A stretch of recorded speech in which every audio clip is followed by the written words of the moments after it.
Glad you're with us tonight. James Smallwood is also with us, the president of the FOP here in Nashville, answering your calls tonight. We're just going to go back to the lines. We have Evan on the line, waiting ever so patiently. Evan, thanks for being with us. What's your comment or your question?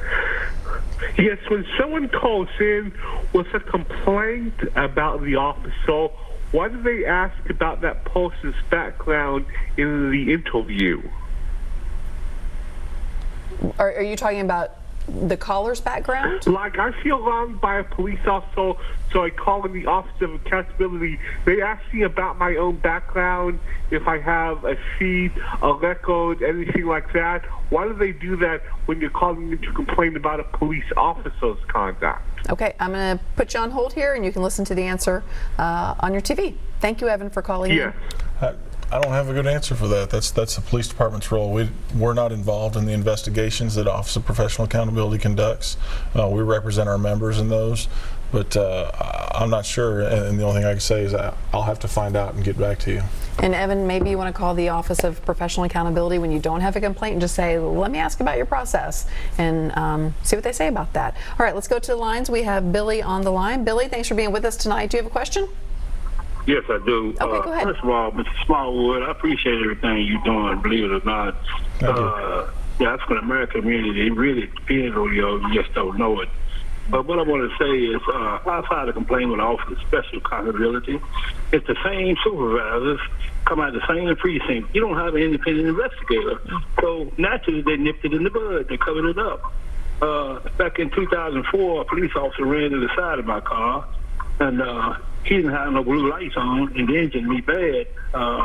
When I called in to get help to file an insurance complaint, they told me to talk to the officer. No lawyer in town takes a case against a police officer for some reason. But that officer, he finally admitted when they sent somebody over there to do the investigation and move the car from the wreck scene and cover it up real fast. Well, I want to say, Mr. Smallwood, to the money y'all making, and I'm a retired correctional officer, y'all making pretty good money according to us.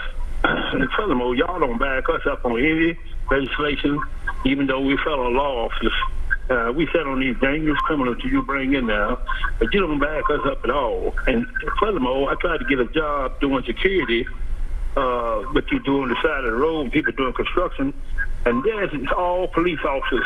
Nobody can get those jobs. When I really needed a job, take care of my family, I couldn't even get a job, even though I was a retired correctional officer.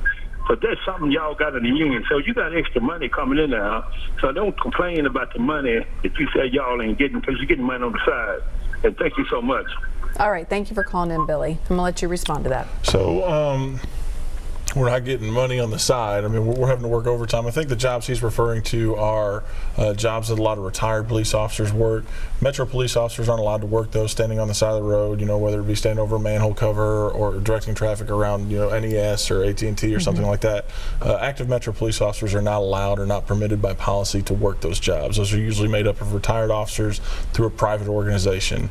I think the Tennessee legislation says that it has to be a sworn or retired sworn police officer, which correctional officers are not in this county. So that would be something that would have to be changed through state legislation in order for him to get approval to work something like that.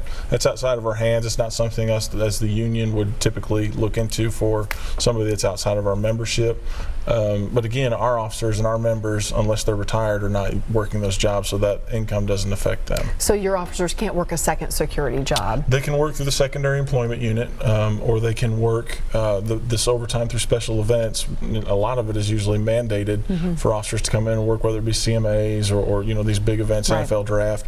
But to go out there and work for, you know, AT&T or somebody like that and stand on the side of the road and direct traffic, they're not permitted to work through a private organization. Okay, very good. We don't have time for another phone call, but I just want to hit again, because I think it's so very important for folks to hear the number of officers that MNPD is down right now. 170. We have 170 vacancies. There are 170 fewer officers on the streets right now that should be answering calls for service for you and your community. And how big is a typical recruit class lately? They vary. I've seen them from 30 to 80. So it just kind of depends on how many people they can get interested in the job and come in to recruit. Are requirements staying the same, or are they being lowered so more people can get in? No, I think for the most part our requirements are staying the same, and they should. We don't want to get into a situation where we're reducing our standards so that we can get people in the front door, because then obviously that's going to compromise the quality of the recruit that we have coming out of the other side of the academy. All right, very good. Some great information tonight. Hang with us. We're going to wrap things up right after this.